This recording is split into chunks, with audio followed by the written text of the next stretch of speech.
A year ago, we made peach mead. We finally conquered my nemesis. So let's drink and talk about that. So we just finished watching the video Yes. of the making of. So that way we knew what the At double process speed. was. I learned that I sound like a dolphin when I laugh at double speed, which was a little disconcerting. But I learned that I talk really, really fast normally. But one of the things that I noticed straight up, and then I started thinking through my head of what other things we've done that way, words, they're a friend, right? Is that this was a backwards mead. Yep. And our term for that is that we make a mead, just traditional honey ferment mead. And then after it's done, we start to do our flavor additions. So after it was done, we started to add peaches because this is a peach mead. And we've done that a couple of times. 5.5 pounds of peaches. It was a lot of peaches. And 3 pounds of Kirkland wildflower honey. Yeah. With Cote de Blanc yeast. Yes. And it went very dry. It did. And it went beyond what we were anticipating because after we added the peaches, it still continued to ferment, which was unexpected, but it was fine. And I think because we've done this a couple of times with our fruit meads, I'm really enjoying that concept. And it's not because there's a difference between fermenting in primary with fruit and primary and fermenting in maybe fruit. there is. And let me explain. We did that test once already, and I think we need to revisit it because I think we made a couple of mistakes. When we did that, we did not pasteurize anything, and there could have been some re-fermentation on the other part. We didn't detect a big difference, but that doesn't mean there wasn't one. And I think maybe we may need to look at that test again and revisit fruit before, during, and after. And have like all three. Sure. Before, after, and both. Right. Or during, after, and both. Yeah, you know what I mean. I think our initial hypothesis is that there was going to be a flavor difference, and I think once we did it, we didn't find the flavor difference to be significant. In that exact test, yeah. And I'm still going to go with that, but I think I think there is, though. I think it varies drastically depending on what type of fruit you're working with. Now, as we know, and we prefaced in the making of the peach mead, we had, before that time, tried fermenting peaches in a multitude of ways. Meads, wines, I think cider was the only one that we did. We never made a peach cider, no. Never bothered with a peach cider. Isn't that what a perry is? That's pear. Oh, that's pear. My bad. I was showing my blonde. Pear. Yeah. Anywho. I swear we haven't had any alcohol today. I'm just smelling it. Yeah. The fumes. But it never worked out right. It was really frustrating. Mm-hmm. And so that is what's making Brian think perhaps there is a difference. And that's what's making me think that perhaps it's dependent on the fruit type. And I've heard from many people just in researching and looking around and, just the feedback from people that peaches in particular work better in conditioning than they do, in primary. But there's another thing that I've noticed in doing the backwards method where you ferment your base first and then you add your fruit flavor in afterward. And that's control. Oh, yeah. I feel like you have superior control over how much fruitiness is added to the beverage if you do it after the fermentation process is done, or in this case, mostly done, because it did continue to ferment a little bit. There's another advantage to it, too, and that's that you already have alcohol in there. So the fruit is much less likely to cause an infection, because if you don't completely sanitize that fruit or pasteurize that fruit in some way, even freezing it is a help, but it's not the end all. Right. It still could harbor some sort of an infection that you're adding to a primary fermentation. But when you add that to 12 or 13% alcohol, the alcohol is a little bit of a disinfectant. It helps to kill off something before it would even grow. There are other methods that you can utilize with dealing with fresh fruit to make them more stable. You can cook them. We've done that before. Pasteurize them. And it changes the flavor. It makes it more like a baked fruit flavor, like a pie. For apples, it's awesome. It is awesome. And I will make sure to link that. It was, which one was it? Was it the spiced apple or the condensed? It was the condensed apple. Condensed. That was amazing. That was apple juice cooked down. It was just apple juice. It wasn't even apples. It was apple juice, but it was good. Yeah, it was we took so apple good. juice and cooked it down enough that we made wine strength sugar levels out of it. So we made a wine out of that without adding white sugar to apple juice. It was actually really amazing. I actually really want to try that with other fruits that I would envision would be good in a pie. I think cherry would be awesome. Blueberry. I mean, forget about it. Any berry, right? Just cook them and we're going to have to do that. Because that was so Don't good. know that I'd do that with peach. I think peach would come out I cooked. think peach would come out funky. It'd be like a peach tart, which isn't bad. I wish I could get some of the fancy schmancy canned peaches from Tamarack in West Virginia. I don't remember. Don't you have family up there? I do, but Tamarack wasn't right. Oh, okay. It's like... Do we want to do a little bit of the scoring before we get too far in? All right. So one of the things we noticed with this is this actually isn't our 1-year bottle. Our 1-year bottle is over there. And it's now clearer than the bottle that I poured. But the reason why I used this bottle rather than 1-year bottle is as I was setting up, I grabbed the 1-year bottle and placed it here because all our camera gear is blocking the cabinet that we keep our 1-year storage in. And then I immediately tipped it on its side by putting more gear on the table. She knocked it over. I knocked it over. Luckily, I heard it in the other room. Luckily, nothing broke. Yeah. But all the sediment that was at the bottom was all over. And it's actually cleared out more or less now. There's still tiny bits of floaters. Now, I don't remember, because we don't do it on camera anymore, if we pasteurized in the bottle or in the fermenter. I think we pasteurized in the bottle because we mentioned it in the video that pasteurizing was going to clear it further, and then we were going to bottle it afterwards. Then we didn't pasteurize in the bottle. We bottled it in. No, we pasteurized it in the fermenter. I'm sorry. Right. Did I say it wrong? So we pasteurized in the fermenter, and then we bottled. What's interesting is that it still dropped out more sediment. Right. Because this is of the newer style where we were waiting a while to bottle. Oh, yeah. So this sat for a while. And looking at the sediment, that's peach. Lot. That is peach. There's no, like, if you look at it. Yeah, let me show you guys what that looks like. You can tell. Okay, do you see in there all those little bits? The light is picking it up beautifully. And then look at all the fuzz at the bottom. That is just from settling out over the course of a year. The reason why I was making such a big deal about that is because normally there's sediment because proteins are reforming. It's just part of any of the aging process. Yeah, any wines, anything that you age. Excuse me, I have to cough. Is going to do that. Even a super high quality wine is going to have some sediment. Yeah, it's part of. This is more than normal, though. I will give it that.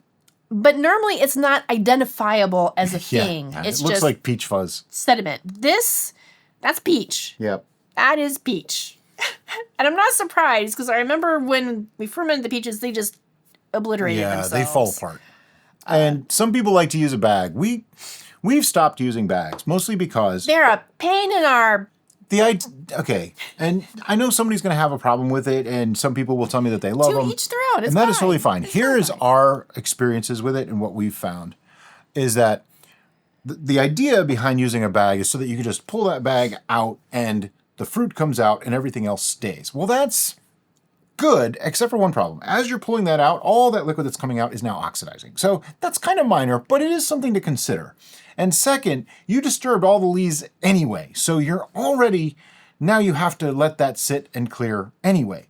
And in the fact of the essence of peach, that fuzz is going to go through the bag. Right. It's still there. Most of the small particles go right through the bag. So if you just had the fruit sitting in there in the first place and you racked super deep in and then let that sit, you essentially have the same thing, but you don't have the chance of oxidation from the bag, and you also don't have a potential mold issue. We have had where the bag fills up with gas and just pushes. No weight is going to hold that down because the bags just expand and fill the container and they get into the air. And that is a thing that actually during the process is the most problematic and the most annoying for us in dealing with the bag, is that they fill up with gas and then they push up against the lid of whatever you're fermenting in. So that is where the aperture for the airlock for the gas to escape is. And if solids from the fruit in that bag get pushed up against that aperture, there's no place for the gas to go. Right. It causes a big mess, and it could potentially, we haven't had it happen yet, but it could potentially cause a bomb like issue.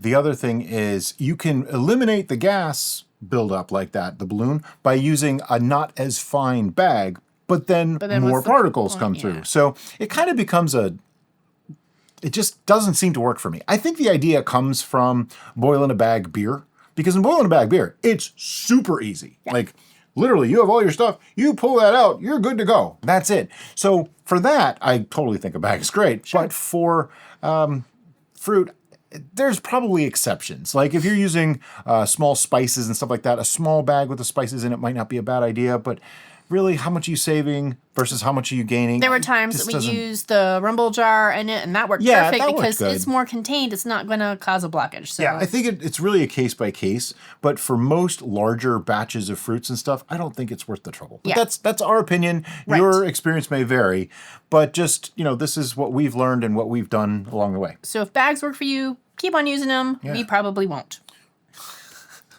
So, appearance on this. Despite the fact that there's fluffernutters floating around in the bottle. Do a gentle pour while everything is at the bottom. She did a great job on the pour. It is gorgeous.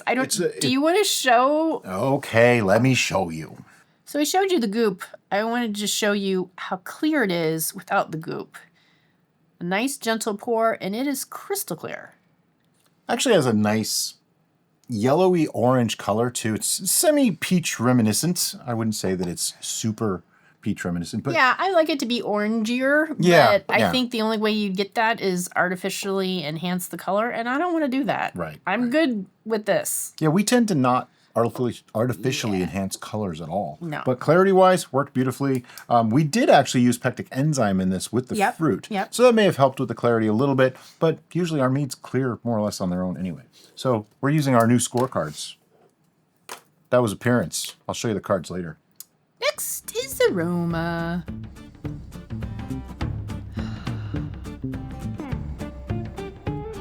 Wow. See, to me, I have an admission to make. About a week ago, because I didn't know we were going to be doing this video. You drank some. I drank a bottle of this.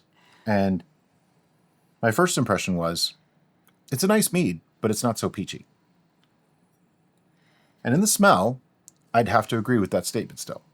Well, my first grouping of smells, it smelled more wine than anything else. And now that I'm continuing my inhalation of this mead, I'm starting to get more peach and more honey, which I get honey. I don't get much peach though.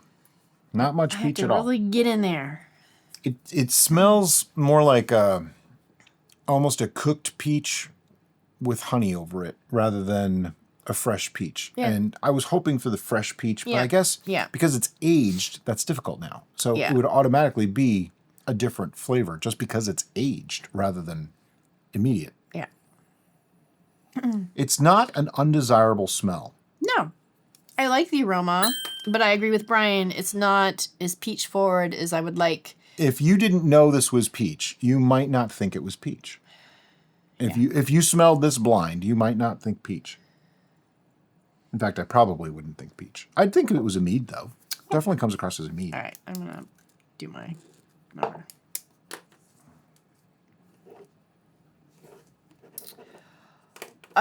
Some of that cooked essence could potentially be because we pasteurized it. It's possible. I believe the last tasting we did, though, was after pasteurization. It was, yeah. So aging, I think, affected it more than...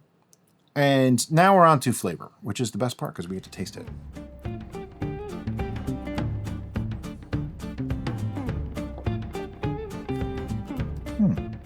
It's a bit fresher on the taste than it is in the smell. The smell gives a refined, mellowed, aged smell. The taste is a little lighter and fresher. Yeah. And cleaner. I'm getting peach. A little bit, yeah.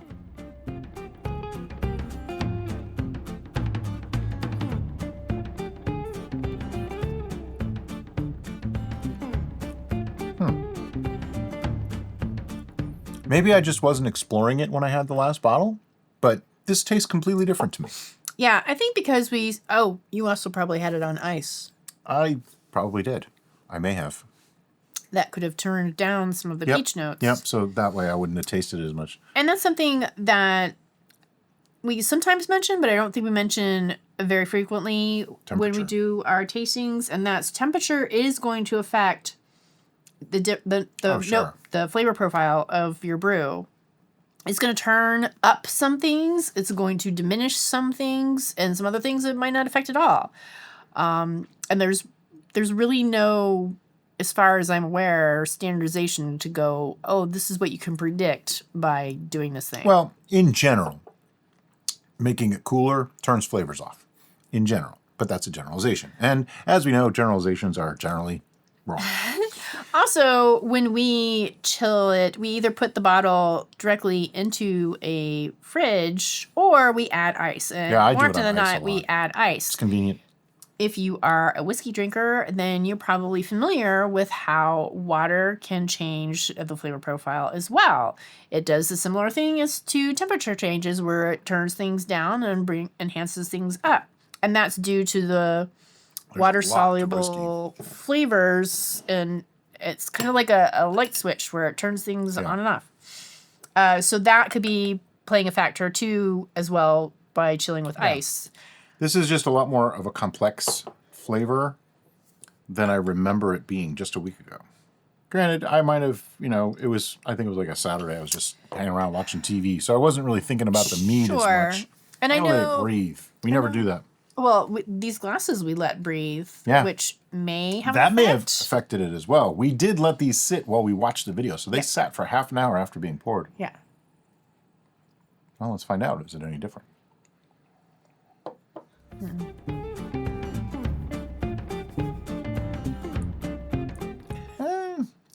No, nothing I can really describe. I'd have to taste them side by side. The upfront notes on this are fantastic, in my opinion. Yeah, there's a good tanginess to it. Got a sweet, peachy thing going on right up front, and I'm getting that's almost lovely. Orange in there somehow. Yeah, or even maybe a little bit of apricot, like all the things that you typically use to enhance peach. Feel like they're already there. Take you on a little trip. Yeah, but I need a sip first. All right.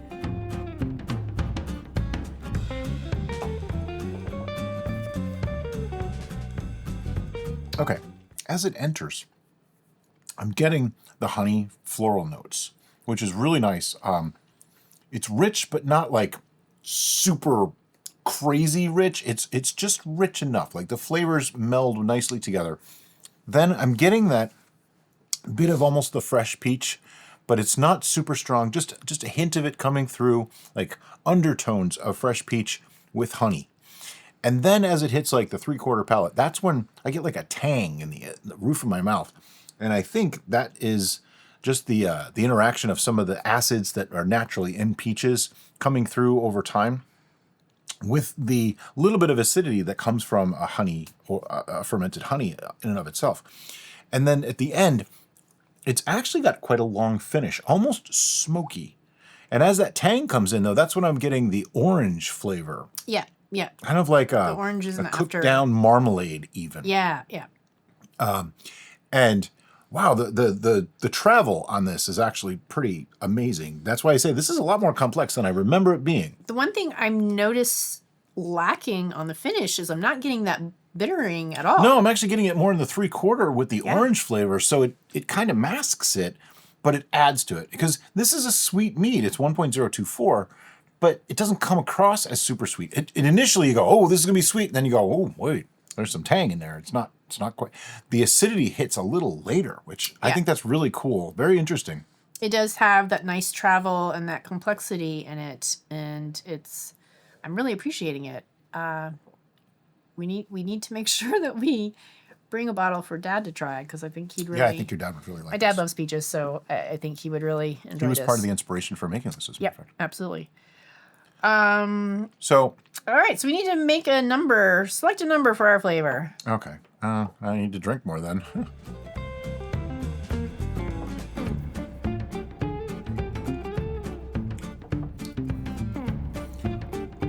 We're going to talk more after we give a score on this.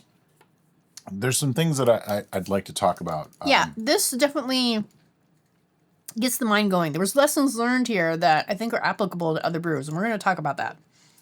Yeah. And then the last score that we do is intent. And that is, did we meet the expectation of what we set out to do? Which is to make a peach mead. And this is kind of a sticking point for me because some people would consider this like all the other things combined. And it sort of is, because the intent is to make a clear, attractive looking beverage that tastes like what we wanted. So they all kind of go together, because if it smells bad, you miss the intent there too. So it is sort of all three things put together, but not exactly. But there are because you can make something that times- tastes as a 10 that's still a 2 in 10. Right. And there's times where those can swap. And I think Sure. I think I may have done it a time or two, I don't recall, where yes, it's undeniable that it is what we intended to make, but now that I'm drinking it, it's really not my thing. Yeah, I just don't like it. But I still can't say, oh, this isn't that thing. No, it tastes exactly like that thing. We made molasses wine. The intent was 10. The taste was 2. It just didn't taste good, but it was molasses wine. Oh, okay. But on this one, it's interesting because I think it's close to what we wanted. Mm-hmm. It's close. It's not quite though, and we'll talk about that more. But for now, let me. I'm gonna give my intent score, and then we'll do the scoring. But there's a lot more to come. Okay, so don't think that the scoring is the end of this, because what's going to happen after this is a new thing we're trying. We're going to talk about what we could have done to make this better, what we know now that we didn't know a year ago, and where the lessons learned can bring us to other what did we learn from this, brews. and what other things can we do as a learning experience from this? I really wish we did half points for some things now, because I want to give this a half point, but nope, we're sticking to the rules. So I'm going to do some math now and just calculate these out using the calculator teacher said I would never have. And after that, we're going to talk about the scores, and we're going to show you our scorecards.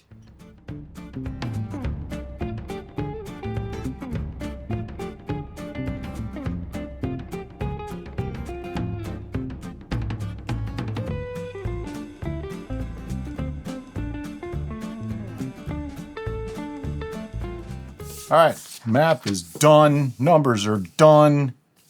I even took a picture of the scorecards because I always forget to do that and end up doing it later.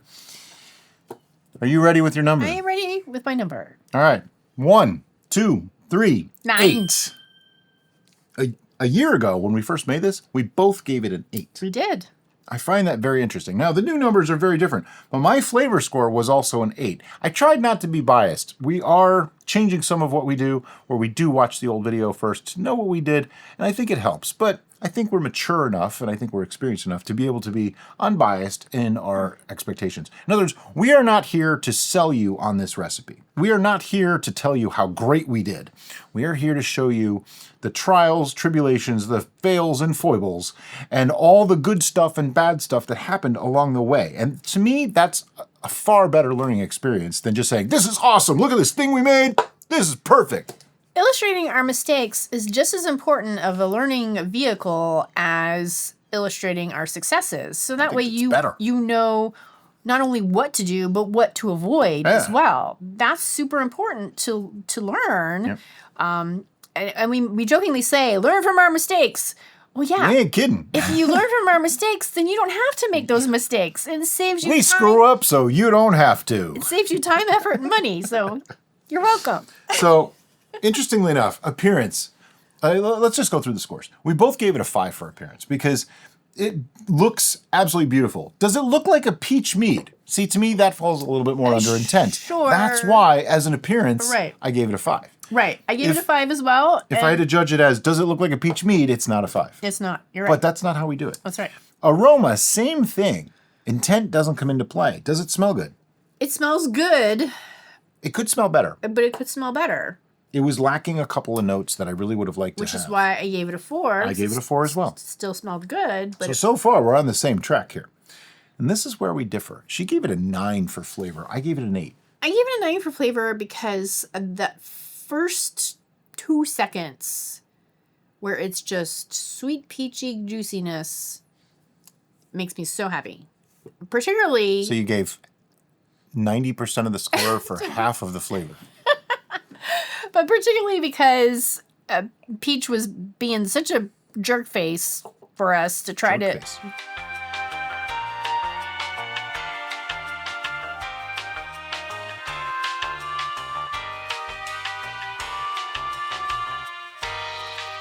It was a jerk face. Peach is a bitch, okay? I was trying to be PC, but...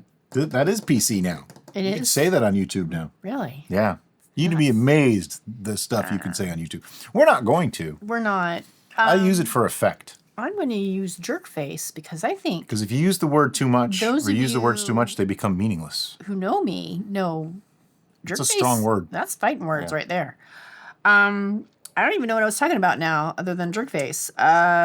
Flavor. You're So saying Peach is a jerk face. Peach, yes, but this particular iteration of Peach Mead, straight off the bat is Off the butt. Straight off the butt. I said bot, not butt. Whatever. I'm going to go with butt because it's funnier. It Straight off tastes the butt. like Peach Mead. I'm gonna gag him. You like to sorry. do that. I You screwed- enjoy that. Totally derailed. This is my life right here. Derailed by Brian. So I really enjoyed the flavor from start to finish, but the very beginning, it's peach mead, and that made me happy. So I had to keep it a 9. I couldn't go lower than a 9, but I couldn't go a 10 because that peachiness did not last throughout my experience. Fair enough? Sure. I gave it an 8 just because it tastes nice, okay? It's not perfect. There's a couple things I don't like. There's a couple rough spots. Like I said, that tanginess at the 3/4 palate, to me, it's a little too strong. It's just a little much. It comes across almost phenolic. It's discordant with the rest of the flavor. And that threw me off just a little bit. It's not something I really enjoyed. And that is something I did notice 2 weeks ago or a week ago when I had it. And right there, I think, is why I'm probably giving the flavor a higher note than Brian did. Because if you noticed in the making of, what did I add to it after we did our initial judging? And I kind of pushed to try to add to it before we even did our judging. It was Cointreau. So that would add more tang, perhaps, plus more sweetness to the mix. So, like, we alluded to this would be the gateway mead to a fuzzy navel, and I'm getting some of those fuzzy navel elements. I'm not convinced that we can. I'm not convinced that I can do a proper fuzzy navel using this method. We'll talk about that in a minute, though. Okay. I'm still an 8 for flavor, which is really high, but to me, it's lacking a little bit. Like, it can be better. Don't get me wrong, it's good, and I drank a whole bottle of it one day because I enjoyed it enough. But I think it could go a little bit more. That really strange 3/4 note just kind of bothers me. Then we move on to intent. And this is where our scores diverged Drastically diverged. the most. I gave it a 9, and I think the reason why I gave it a 9 is because of how difficult it was to get to here. And perhaps that was unfair of me to use that past history knowledge judging this particular brew, because that stuff has nothing to do with this brew, right? But I agree. because we tried and tried and tried and tried and tried to make peach something, not even to me, just peach anything. Just make something that tastes like peach. There's a reason why we call peach my nemesis. And we finally got it, made me want to give it at least a 9, because I taste it, and like I've said, it tastes like peach at the very beginning, and that made me happy. Brian, however, I gave it a 7, and I was working on a 6.5. Because, to me, that's not peach. At the end of the day, if I didn't know that this was peach mead and I was handed this, I would not say, oh, that's peach mead. It would not be apparent to me that that's peach. If I tasted it and I was like, and then they said, it's peach mead. Oh, yeah. That's about how much peach it is to me. It's just not there. And this is what's cool, is we have different perspectives on it. I'm being a little more unbiased on it because I want this to be good. That's the thing. I love peaches. I want a peach mead to be awesome. I don't want it to be just, yeah, it's sort of peachy. I want it to be like, holy crap, that's a pile of peaches in my mouth right now with some honey. That's what I want a peach mead to be, and it's not that. Fair enough. I can agree on that aspect. So, by the way, when we talk about this is not me refuting her score or her. We are separate people. This is our own thoughts and opinions, and that's where I think this is really valuable information because you get to hear from both of us what we really feel and think about something. So, you know how most kitchen cabinets don't go all the way to the ceiling and there's that weird space above your kitchen cabinets? Well, we have my collection of weirdness above our kitchen cabinets. I'm not going to show you because it's a little dusty right now. It's really dusty and gross and that's disturbing. But right over there, or like right almost across from us, is a peach brandy. An empty for years peach brandy bottle. Why we kept it, I don't know. But I think it's because we both really like commercially made peach products. Most of the time they're artificial peach. Like if we were to add the peach extract to this mead, it might be amazing. Do we have? We have peach extract. Red mango, coconut, pineapple, peach. Ugh. All right. So we found the peach extract. This is from Olive Nation. We really like Olive Nation because they their ingredients are more natural than a lot of the commercially made extracts. As in water, alcohol, natural flavors, and ascorbic acid. The problem is that the initial variety pack that we got is no longer available on Amazon. Smell it. That's peach. See? Alcoholic peach. It's more peach than real peach. Peach. We're just going to say peach until it has no meaning. It's lost. Just did a couple drops. And I think that's part of it too, is when you start getting into like a beverage, is it going to taste like a real peach anymore? And that becomes a complex thing. See, there's so many levels to this, like the intent. Do I want it to taste like peach juice, or do I want it to taste like an alcoholic peach mead? And it's that fine line of balance between those two concepts that I think made my intent fall short. I think that is something that we don't take into consideration when we're making these things because we don't want to replicate an extract or a liqueur. We want to just make something different. Now taste that. But I think some of the things that make an extract or liqueur taste more like what it's representing than what is found in the natural world is because of its heightened... It's also a concentrated version of it that was made in a lab to simulate. It smells more peachy now. It does. And the same thing happens with like banana. Candy banana tastes more banana than a banana does. Candy orange tastes more orange than an orange does. So I wonder if it's a part of our society now that we're just so accustomed to heightened flavors that that's what makes us think of it. It could be. Of course, they're being obtuse, and they're saying that their ingredients are water, alcohol, and natural flavors, no ascorbic acid. But in general... So it's a bunch of chemicals to taste like peach. Right. But in general, if you drink an extract or a liqueur, I'm thinking liqueur specifically because drinking extracts I do not recommend. Yeah, don't do that. It's a painful and unpleasant experience. But if you drink a liqueur... you get that viscous, Well, let's define liqueur. A liqueur is usually a diluted alcoholic beverage with a lot of sugar. It's essentially a cocktail, but it's usually a distilled product that has a lot of syrup or sugar added to it with fruity or whatever flavors to make it what it is. They're usually somewhere between 20 and 35% ABV. Right. And so I feel like if I'm thinking...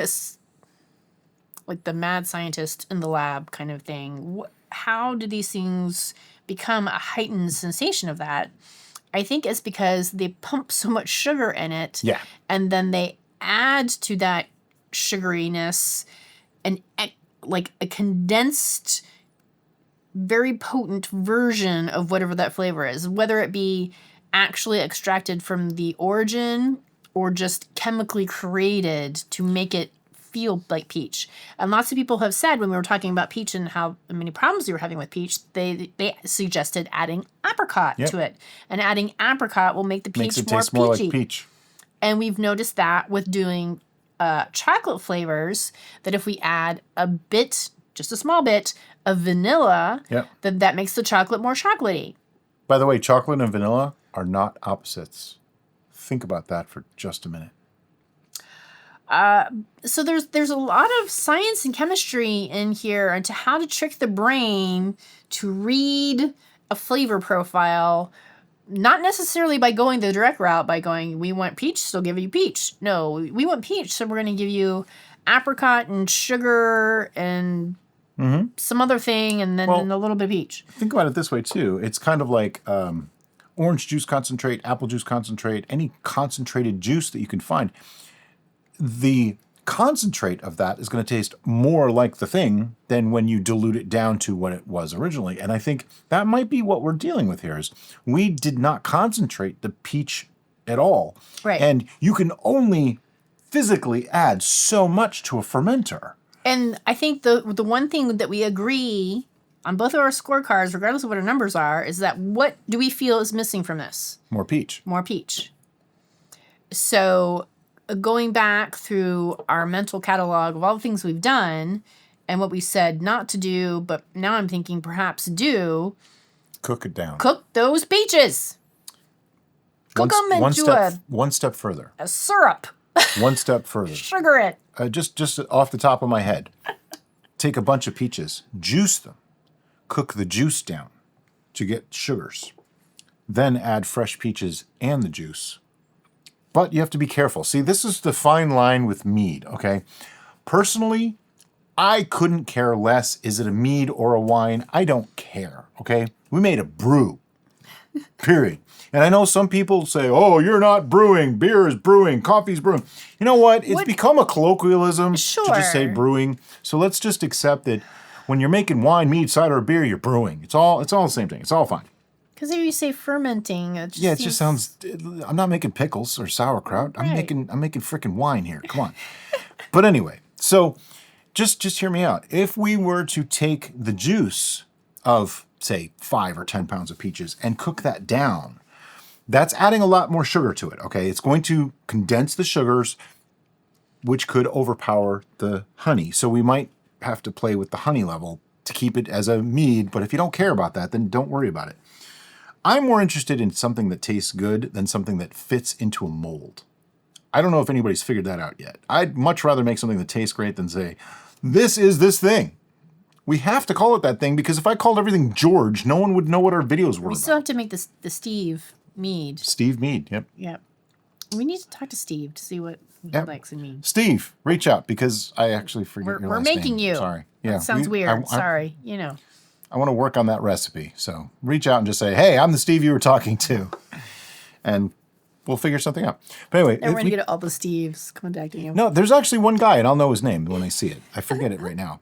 But if we concentrate that juice and then use that, as well as fresh peaches, now we might actually negate the cooked aspect, but still get the sugars and the concentration of the peach flavor in the juice. And then when we add honey to that, fermented together, add the fruit later, probably. Yeah, we might get more of the peach flavor that we're looking for. I think what we did, and it was a missed opportunity, and I think there's like this balance when you're creating something is how much time and effort do you want to put into it to get it to that perfection moment. Well, sure. And because we had so many issues with making a peach anything, and when we got to this point, we're like, and I think some of that is what made our scores higher in the beginning. But my score is higher than it was a year ago, so. Yeah, and I think you're still feeling that, but that's just me. Anyway.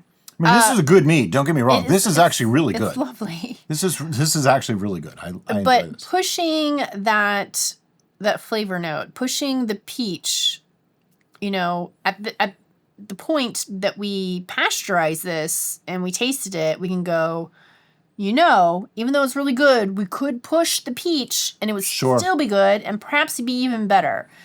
And I don't this was certainly an option because we have it available to us. But I'd rather not. But I'd rather use that. not. I'm with him. I'm on that. So at that point, could we have cooked down a bunch of peaches and added to them? I think we could Sure. have. I mean, there's We other made ways to do it. sure. I just suggested using the cooked down juice and adding that in primary. But what if we added the fruit and the juice after the fact? Sure. Now it's like, make a higher level proof mead, Continuing the backwards method. and then we add the juice But then I that's need the concentrated combo. and the fruit afterwards. You're diluting it a bit, I'm but down with that. even down to 10% or whatever would probably still be great. By the way, we marked 13.8% on the bottle. That was the initial number. It was 13.76 or something like that. As time went on, this actually went up, but then we added a bunch of fruit to it, adding more liquid to it, so it diluted. So that 13 to 14% is probably pretty accurate. Yeah. Fruit to Blanc goes 12 to 14. It's probably between 13 and 14%, give or take. It's hard to say. So, despite our final score on our 1-year tasting of our peach mead, I think we've learned a lot in this process, particularly because this was an element that was giving us some difficulty. Yeah. And we conquered it. Maybe not to perfection. It's not a perfect 10, but certainly in the higher realm of the spectrum for grading, right? Something I want to say, though. Several people have said, so I could just make straight mead and flavor it using fruit and secondary or conditioning any way that I want to. Yes, you absolutely can do that. And it is a very simple way to test out different theories. But one thing I will say is every fruit is a little bit different. So you're going to want to make slight adjustments for that fruit, that kind of thing. But to me, I think part of the fun is in making a brew specific for that fruit. So we have done it, and our backward system is just make a mead and then flavor it. But I actually think it's more fun and more interesting to kind of make you think a little bit and try to incorporate it into the primary as well. Sure, you can do that. But I think even if you keep it straight to the backwards method, there's going to be additions that you want to include beyond just the fruit to enhance that fruit. And we've seen that with pumping up the acidity, because some fruits require an additional acidity note to make them taste more like the fruity thought that you have, like blueberries. Yeah, we're going to finish this. Ew, I'm not drinking that. I will. Okay. Blueberries add like a little bit of pump on the acidity end for them. Yeah, really the make tartness them. really works. The same with strawberries. Cranberries, I think, too. even more. Right. Yes. Where other fruits really need the sweetness bumped to make them taste more like themselves. True. And we've seen that in many of the brews that we've created. So it isn't just as cut and dry as brew mead and then throw some fruit in there. You're Now, still going to need to mix. I mean, you could totally do that, but you're going to get like a ho-hum version, in my opinion. It'll never be the best that it can be. Our personal goal is not whole hum. Our personal goal is blow your socks off. Okay, let's talk about that for a minute. We've mentioned this before. Just recently, somebody asked me why I don't submit to mead competitions and how come we don't do that. You know who our number one biggest judge is? Us. Oh, us. I didn't know who you were pointing at. I saw you were pointing at yourself and then me. Because here's the thing. At the end of the day, I talked about this in another video. To me, competition does not foster creativity. It fosters conformity. Understanding what the judges want and creating that. Yeah. So finding some, if there's a judge out there that has the same taste as you and you make him happy, Super that's chunky. yeah. Like I said, that's pea soup now. It's all yours, babe. All right. So to me, like that's what you're doing is you're just pleasing one person. That person may not have the same palate as you. Now, that may sound like excuses and rationalization, but it comes from experience because I did it as a photographer. Right. And We both did it as photographers. I learned what the judges wanted and gamed the system and won a crap ton of awards. Do I think it actually made me a better photographer? No, because you know what? When I showed that stuff to my clients, they didn't like it. Nobody actually wanted to pay for it. Only the judges liked it. And that's a completely different topic and conversation that isn't necessarily applicable, but I can see where Brian's going. But the similarity comes across. You are not breeding creativity when you compete. You are trying to impress a judge who has certain tenets in mind that he's trying to conform to. So it forces conformity to rules. Whereas homebrewing, to me, means make something that you like, that you want to make, that you have fun doing, that you can share with your friends and family, that everybody's going to enjoy, that people go, oh my God, you made this? That is what homebrewing is about. Not, hey, look, I got a gold medal for this thing. And then your friends taste it and they go, this is supposed to be good? I'm not saying that's always what happens, but what if it did? Now it makes that medal mean nothing. So I'd much rather make something that I like, that she likes, that, you know, the people we're going to share it with really like, than submit it to some competition. And that's my opinion. I have very strong opinions on it. I'll just be totally honest. He does. Because I learned from that. I competed, okay, just funny little anecdote. I competed in photography competition for 3 years as a professional. I got within 4 points away from earning a master photographer label from the Professional Photographers of America. And you know why I don't have it? Because I said, I don't care. I stopped submitting. I was done. 4 points away. Most people would be like, oh my God. Now I did that in just, what, 1 year? Yeah, one year or 2 years of competing. Yeah. I got there and I said, I'm done. I don't need it. Because to me, it was meaningless by the time I got to that point. And that was beautiful. That was a beautiful slide rant. Thank you, But Brian, it has nothing to do for with sharing. But I think what the point to the takeaway from that is, what is your motivation? What are you doing this for? Right. If you're creating this so that you have something to be proud of and to enjoy, then what does another person's opinion on that matter? Unless it's somebody that you're trying to share with. If your friends and family love it and are just like, oh my gosh, can you make me more? Then guess what? You won. You get the gold medal. It doesn't matter what else anybody else says. That's right? exactly what was in my head. She just said it in such a nice way. If your motivation is to prepare something for you and your significant other just immediately and the rest of the people, who cares, then that's what you need to focus on. And you need to learn. You're hitting me. You need to learn. Beating me up. I touched his beard. Oh no. You need to learn what each other's preferences are and keep that in mind as you're creating something. If you're just all home alone by yourself and you're just like, I want mead and I can't buy mead at the store that tastes good. Though if you're home alone and you want mead right now, that's not what I'm talking about, Brian. I'm just saying you're not going to be able to have mead instantly. That's not the conversation we're having right now. Okay, go ahead, continue. I did it again, This is my life. This is my life. Then you just need to focus on yourself. Be indulgent. Be selfish. It's okay. The joy of the hobby, the joy of creating something that you truly appreciate and cherish is not diminished because you're the only one cherishing. It should actually be heightened because you created this thing. It's beautiful and you love it. Make more. Enjoy more. Well, what's in your glass might not be beautiful anymore. Shh. Don't be mean to my glass. But the point is, some people do it for competition. And if that is what you're into, I say go for it. But my answer when people ask me why we don't is what I said. That said, many of our people have entered many competitions and won using recipes that we actually showed them on the show. So it does happen.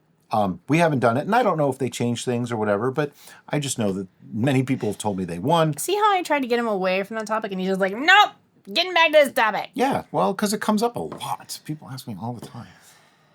I'm just trying to say, no, not gonna. And what I was trying to say is that our specific motivation is to create something that we enjoy. To make homebrew approachable and easy for everyone. And to create a process and learning techniques that you can apply to your homebrew.